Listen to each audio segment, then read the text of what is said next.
నమస్తే, welcome to special focus. స్వరాష్ట్రమైన తెలంగాణ 10 ఏళ్ల కాలంలో అద్భుతాల సమూహారంగా మారింది. కేసీఆర్ పాలనలో బంగారు తెలంగాణ పదంలో అత్యద్భుత కట్టడాలకు నిలవైంది. ఒకట రెండా మునుపెన్నడూ చూడని అద్భుత నిర్మాణాలు తెలంగాణ ఖ్యాతిని ప్రపంచానికి చాటి చెప్పాయి. మానవ నిర్మిత అద్భుతం కాళేశ్వరం మొదలుకొని సచివాలయం దాకా ఎన్నో ప్రాజెక్టులు, ఆకాశ హార్మ్యాలు, అధునాతన కట్టడాలు, చారిత్రాత్మక నిర్మాణాలు తెలంగాణ ప్రగతి శిఖరాలుగా నిలిచాయి. మానవ నిర్మిత అద్భుతాలతో ప్రపంచం దృష్టిని ఆకర్షించింది. అన్ని రంగాల్లో ఐకానిక్ భవనాలతో ప్రగతిశీల రాష్ట్రంగా ప్రజ్వలించింది. అలా 6 ఏండ్లు నెట్టుకు వచ్చిన కేసీఆర్ ఏదో ఏడాదిలో పురసమరానికి సై అన్నాడు. ఉమ్మడి రాష్ట్రంలో ప్రగతి అంటే ఏంటో, దానికి అర్థం ఎలా ఉంటుందో తెలియని జనం కేసీఆర్ అధికారంలోకి వచ్చిన 7 ఏండ్లలో చేసిన అద్భుతానికి, గులాబీ సైన్యానికి అపూర్వ స్వాగతం పలికారు. 100% స్ట్రైక్ రేట్తో గులాబీ కారు స్పీడ్ను అమాంతం పెంచారు.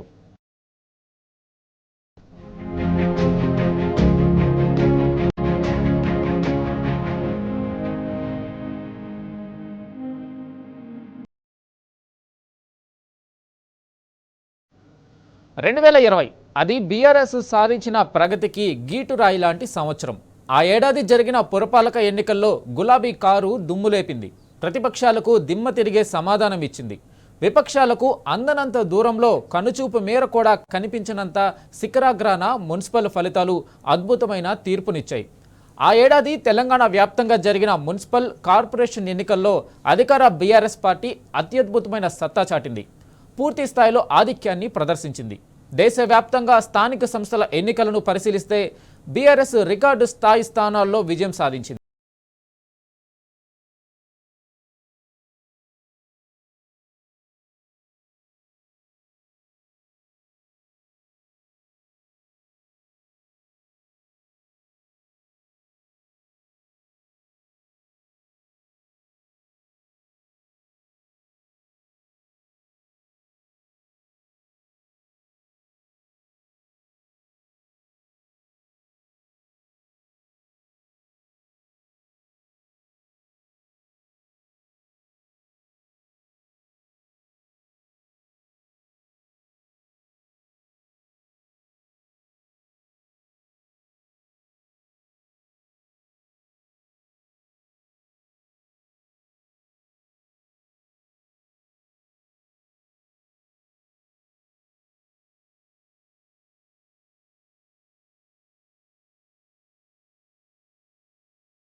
నిర్వహించగా నాటి ఎన్నికలలో గులాబీ పార్టీ సత్తా చూపించింది.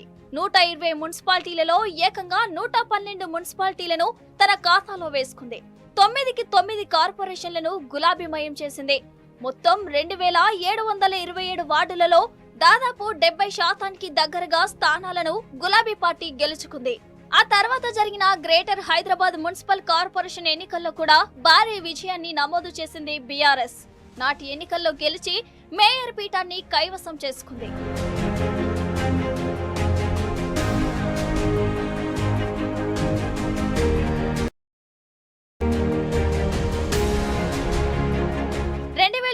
పురపాలక ఎన్నికల్లో కాంగ్రెస్ పార్టీ అత్యంత దయనీయమైన స్థితిలో కొట్టుమిట్టాడింది.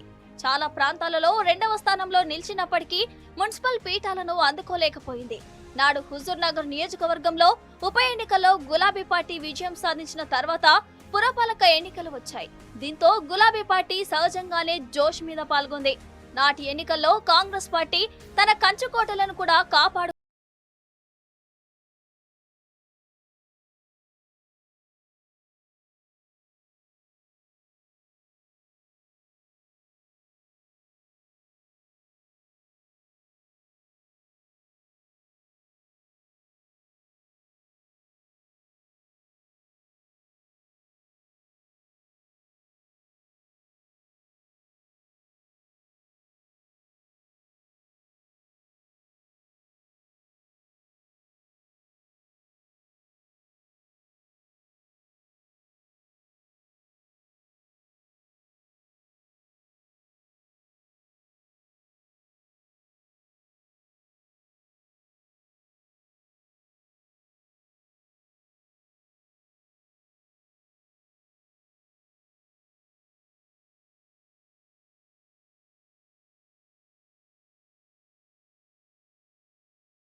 ప్రస్తుతం తెలంగాణలో మున్సిపల్ ఎన్నికలు హోరాహోరీగా సాగుతున్నాయి. త్రిముఖ పోటీ జరుగుతుంది.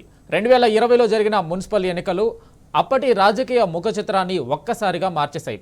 అప్పట్లో ఇంకా బీఆర్ఎస్గా మారని టీఆర్ఎస్ పార్టీ తన తిరుగులేని ఆధిపత్యాన్ని చాటుకోగా ప్రతిపక్షాలు నామమాత్రపు ఉనికికే పరిమితమయ్యాయి. ఫలితాలు ఏకపక్షమయ్యాయి. బీఆర్ఎస్ ప్రభంజనం సృష్టించింది. 2020లో జరిగిన ఎన్నికల్లో 120 మున్సిపాలిటీలలో ఏకంగా 110 కంటే ఎక్కువ మున్సిపాలిటీలను కైవసం చేసుకుని క్లీన్ స్వీప్ చేసింది బీఆర్ఎస్. అలాగే 9 కార్పొరేషన్లకు గాను 9 కార్పొరేషన్లను కూడా నాటి అధికార పార్టీయే గెలుచుకుంది. అప్పటి ప్రధాన ప్రతిపక్షం కాంగ్రెస్ చాలా చోట్ల 2వ స్థానంలో నిలిచిన మున్సిపల్ పీఠాలను దక్కించుకోవడంలో ఘోరంగా విఫలమైంది. బీఆర్ఎస్ విజయంలో కేసీఆర్ సర్కార్ ప్రవేశపెట్టిన సంక్షేమ పథకాలతో పాటు మంత్రులు, ఎమ్మెల్యేల వ్యూహం కీలక పాత్ర పోషించింది. ప్రతి మున్సిపాలిటీని గెలవాలన్న లక్ష్యంతో ఇన్ఛార్జీలను నియమించడం ద్వారా క్షేత్రస్థాయిలో ఓటర్లను ఆకట్టుకోగలిగారు. పట్టణ ప్రగతి వంటి కార్యక్రమాలు ప్రజల్లోకి సానుకూల సంకేతాలను తీసుకెళ్లాయి. మొత్తంగా 2020 మున్సిపల్ ఎన్నికలు తెలంగాణలో బీఆర్ఎస్ ను రాజకీయ శక్తికి నిదర్శనంగా నిలిపాయి. గ్రామీణ ప్రాంతాలతో పాటు పట్టణాల్లోనూ తమకు తిరుగులేదని ఆ పార్టీ నిరూపించుకుంది. అదే సమయంలో ఈ ఫలితాలు కాంగ్రెస్ కు ఒక హెచ్చరికగా మారగా బీజేపీ తెలంగాణలో ప్రత్యామ్నాయ శక్తిగా ఎదగడానికి ఇంకా చాలా దూరం ప్రయాణించాలని స్పష్టం చేశాయి. ఎన్నికల ప్రక్రియలో వివాదాలు ఉన్నప్పటికీ ప్రజల తీర్పు మాత్రం స్పష్టంగా నాటి అధికార పార్టీ అయిన బీఆర్ఎస్ వైపు మొగ్గు చూపింది.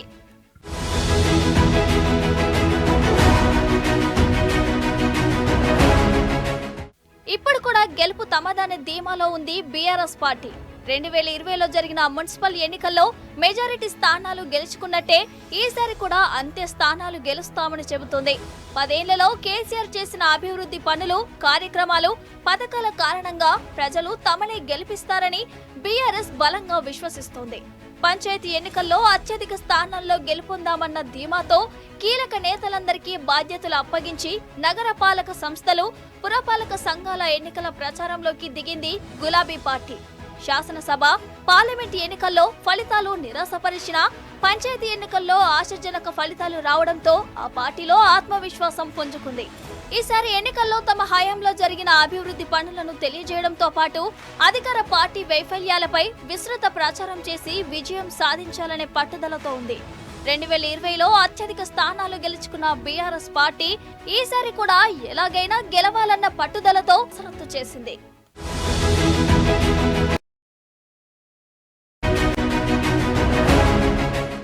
కానీ కేసీఆర్ రాజకీయంగా వేసే ఎత్తులే వేరు. ఆయన వ్యూహాలకు తిరుగుండదు. అందుకే రాజకీయంగా కేసీఆర్ ఓ మహాశక్తి. తెలంగాణలో మున్సిపల్ ఎన్నికల వేళ గులాబీ బాస్ కేసీఆర్ గేర్ మార్చారు. సముద్రం ప్రశాంతంగా ఉన్నట్టుగా కామ్ గా ఉండి వ్యూహరచన చేశారు.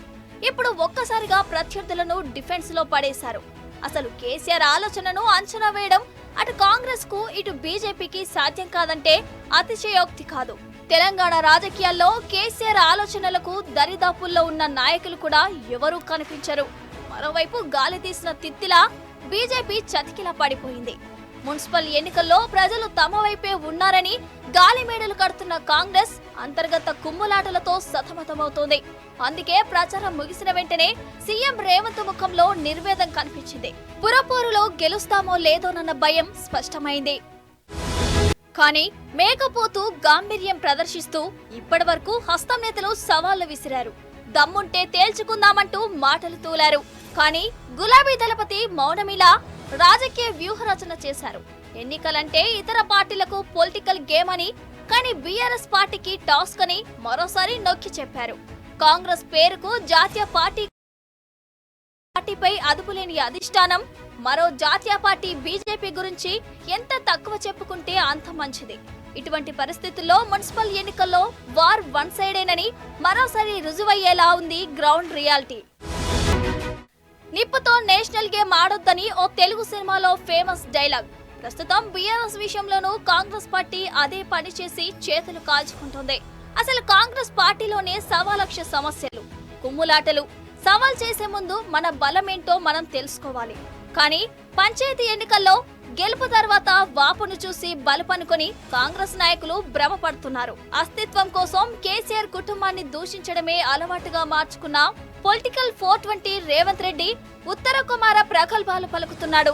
ఒక్క మాటలో చెప్పాలంటే సొంత పార్టీలో పరిస్థితులను ఏమాత్రం చక్కదిద్దుకోలేని అసమర్థ నాయకుడు రేవంత్ రెడ్డి. యుద్ధాన్ని గెలిపించేవి ఆయుధాలు కావు, వ్యూహాలు. ఇదే గులాబీ దళపతి అండ్ గులాబీ సైన్యం బలంగా నమ్మే సిద్ధాంతం. అందుకే ఎన్నికల్లో పార్టీని గెలిపించేవి కేవలం అభివృద్ధి కార్యక్రమాలే అని విశ్వసిస్తారు. అదే నమ్మకంతో 2020లో జరిగిన మున్సిపల్ ఎన్నికల్లో బంపర్ మెజారిటీ సాధించారు. మరోసారి అదే నమ్మకంతో భారీ విజయంపై కన్నేశారు. రాజకీయ చదరంగంలో కేసీఆర్ ను మించిన వారు ఎవరూ లేరు. అటువంటి కేసీఆర్ తో మైండ్ గేమ్ ఆడాలనుకుంటే అంతకు మించిన మూర్ఖత్వం మరొకటి ఉండదు. నిజానికి గుంపు మేస్త్రి నోట వచ్చే కంపు మాటల వెనుక ఎవరి వ్యూహాలు వారికి ఉండొచ్చు. కానీ ఒకరి ట్రాప్ లో పడితే అతను కేసీఆర్ ఎందుకవుతారు? నిజానికి ఇప్పుడు కాంగ్రెస్ పార్టీ నేతలే బీఆర్ఎస్ ట్రాప్ లో పడుతున్నారు. నాటి ప్రభుత్వ పనితీరు, స్థానికంగా ఎమ్మెల్యేల పనితీరును బేరీజు వేసుకుంటూ మున్సిపల్ ఎన్నికల వ్యూహాలను రచించారు. ఒకవేళ ఎక్కడైతే వెనుకబడ్డారో అక్కడ విస్తృతంగా ప్రజల్లోకి వెళ్లాలని గులాబీ దళానికి సూచించారు. పురసమరంలో ఇప్పటికే పరోక్షంగా, మానసికంగా వైరి పక్షాలపై విజయం సాధించారు. అందుకే బీఆర్ఎస్ శ్రేణులు సమరోత్సాహంతో ఉరకలేస్తున్నాయి. ఇప్పుడు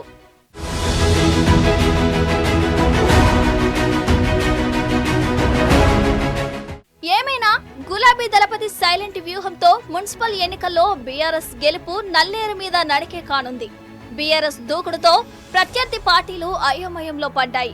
తనదైన శైలిలో బీఆర్ఎస్ శ్రేణులు అంటున్నారు. మున్సిపాలిటీలో జరిగే ఎన్నికల్లో భారీ మెజారిటీ సాధించి అదే ఉత్సాహాన్ని వచ్చే అసెంబ్లీ ఎన్నికల వరకు కొనసాగించాలని గులాబీ బాస్ ప్లాన్ చేస్తున్నారు. ఇప్పుడు జరుగుతున్న 116 మున్సిపాలిటీలో 100 సీట్లు టార్గెట్ గా ఎన్నికల యుద్ధాన్ని ప్రారంభించారు. అటు కాంగ్రెస్ పార్టీ ఏం చేస్తుంది? అనైతిక పొత్తులు, నీచ రాజకీయాలు, ఎన్నికలు ఏవైనా పాటించేవి ఇవేనని ఆ పార్టీ మరోసారి నిరూపించింది. పంచాయతీ ఎన్నికల్లో చావు తప్పి కన్ను లొట్టపోయినట్టు ఫలితాలు సాధించిన హస్తం నేతలు మున్సిపాలిటీ ఎన్నికల్లో పరువు దక్కించేందుకు అడ్డదారులు తొక్కుతున్నారు. ప్రజాక్షేత్రంలో బలంగా ఉన్న బీఆర్ఎస్ను ఒంటరిగా ఎదుర్కోలేక ఆంధ్ర పార్టీలు ఇతర పార్టీలతో అనైతిక పొత్తులు అక్రమ సర్దుబాట్లకు సిద్ధపడుతున్నారు. ఓటమి భయంతో ప్రభుత్వ వ్యతిరేక ఓట్లను చీల్చేందుకు అన్ని విధాలుగా కుట్రలు పన్నుతున్నారు. అనైతికంగా పొత్తులతో అక్రమాలకు తెగబడుతున్నారు.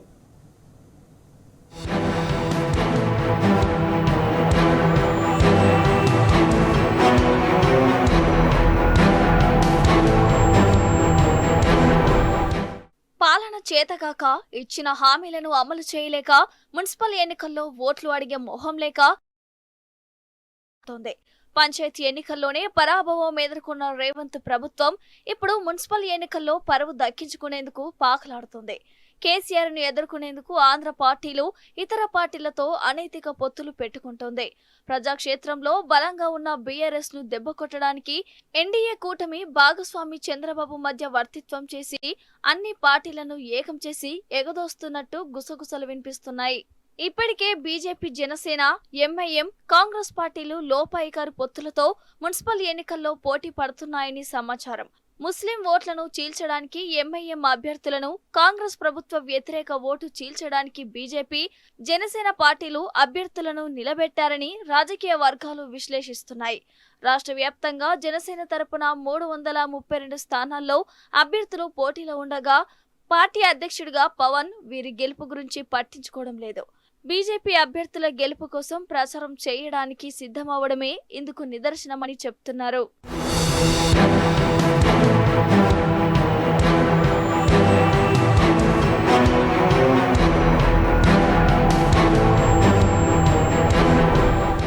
కాంగ్రెస్ పార్టీ అనైతికంగా ఎన్డీఏ కూటమి ఇతర పార్టీలతో జరుపుతున్న స్నేహం ఖమ్మం జిల్లా ఏదలాపురం మున్సిపాలిటీలో బయటపడిందని రాజకీయ విశ్లేషకులు చెబుతున్నారు. ఇటీవల జరిగిన కాంగ్రెస్ పార్టీ ప్రచారంలో కాంగ్రెస్, జనసేన, టీడీపీ, కమ్యూనిస్టు పార్టీల కార్యకర్తలు తమ జెండాలు పట్టుకొని కనిపించారు. కాంగ్రెస్ అభ్యర్థుల గెలుపు కోసం వారు ప్రయత్నం చేస్తున్న దృశ్యం వారి అనైతిక పొత్తులకు అద్దం పడుతోందని రాజకీయ పరిశీలకులు అంటున్నారు. పంచాయతీ ఎన్నికల ఫలితాల్లో అంచనాలను అందుకోవడంలో దెబ్బతిన్న అధికార కాంగ్రెస్ పార్టీ మున్సిపల్ ఎన్నికల్లో తమదే పైచేయి అనిపించుకోవడానికి ఇలా అక్రమ సర్దుబాట్లు రాజకీయ వర్గాల్లో చర్చ జరుగుతోంది. అటు బీజేపీ, ఇటు కాంగ్రెస్ నేతలు పైకి కత్తులు పొత్తులతో దోస్తీ కట్టినట్టు చెప్పుకుంటున్నారు. దేశవ్యాప్తంగా బద్ద శత్రువులుగా కనిపించే బీజేపీ, ఎంఐఎం పార్టీలు తెలంగాణలో మాత్రం కలిసిపోయి కాంగ్రెస్ గెలుపు కోసం ప్రయత్నాలు చేస్తున్నాయని విశ్లేషిస్తున్నారు. ఇటీవల ఉత్తర తెలంగాణతో పాటు దక్షిణ తెలంగాణలోని మెదక్, నారాయణపేట, సూర్యాపేట, ఖమ్మం జిల్లాలో బీఆర్ఎస్ కు తిరుగులేని ఆధిక్యం ఉందని కాంగ్రెస్ అంతర్గత సర్వేలు తేల్చినట్టు వార్తలొచ్చాయి. దీంతో సీఎం రేవంత్ రెడ్డితో పాటు ఆంధ్ర సీఎం చంద్రబాబు సంయుక్తంగా అన్ని పార్టీలను ఏకం చేసినట్టు ప్రచారం జరుగుతోంది. ఉత్తర తెలంగాణలో బీజేపీ, జనసేన పార్టీలు ప్రభుత్వ వ్యతిరేక ఓటును చీల్చాలని, దక్షిణ తెలంగాణలో టీడీపీ క్యాడర్ సంపూర్ణంగా కాంగ్రెస్ కు ఓటు వేయాలని చంద్రబాబు ఆదేశాలు ఇచ్చినట్టు చర్చ జరుగుతోంది. దీనికి సాక్ష్యం ఖమ్మం జిల్లాలో జరిగిన కాంగ్రెస్ సభలో టీడీపీ జెండాలు రెపరెపలాడటం. కాంగ్రెస్ సీఎం అని మరిచి బీజేపీతో పొత్తులో ఉన్న టీడీపీపై వల్లమాలిన ప్రేమ చూపించిన రేవంత్ మాటలే ఇందుకు నిదర్శనం.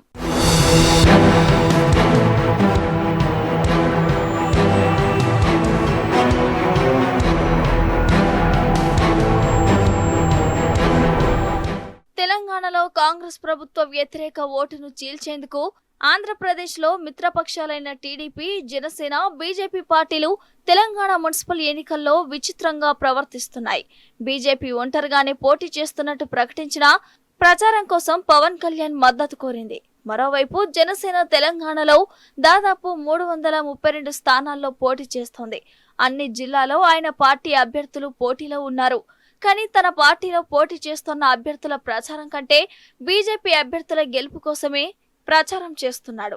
మరి సొంత పార్టీ అభ్యర్థుల పరిస్థితి ఏమిటి? వారి కోసం ప్రచారం చేయనప్పుడు పోటీలో ఎందుకు నిలబెట్టారు అని ప్రశ్నిస్తున్నారు. కేవలం ప్రభుత్వ వ్యతిరేక ఓటును చీల్చడం కోసమే ఇలాంటి జిమ్మిక్కులు చేస్తున్నారని రాజకీయ పరిశీలకులు చెప్తున్నారు. బీఆర్ఎస్ కు పడే ఓటు చీలి జనసేనకు పడితే అంతిమంగా కాంగ్రెస్ పార్టీ లబ్ధి పొందుతుందని వారు చెప్తున్నారు. ఇలా చంద్రబాబు కనసన్నల్లోనే ఆంధ్ర పార్టీలన్నీ తెర వెనుక కాంగ్రెస్ తో పొత్తు పెట్టుకుని బీఆర్ఎస్ మీద కత్తులు దూస్తున్నట్టు రాజకీయ వర్గాల్లో చర్చ జరుగుతోంది. ఇలా ఎన్ని కుట్రలు కుయుక్తులు పన్నినా ప్రజా వ్యతిరేకతకు కాంగ్రెస్ బలి కావాల్సిందే.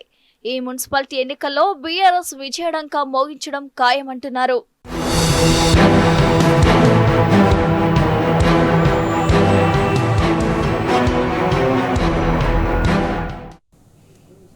ఇది ఇవాల్టి special focus. Keep watching tea news.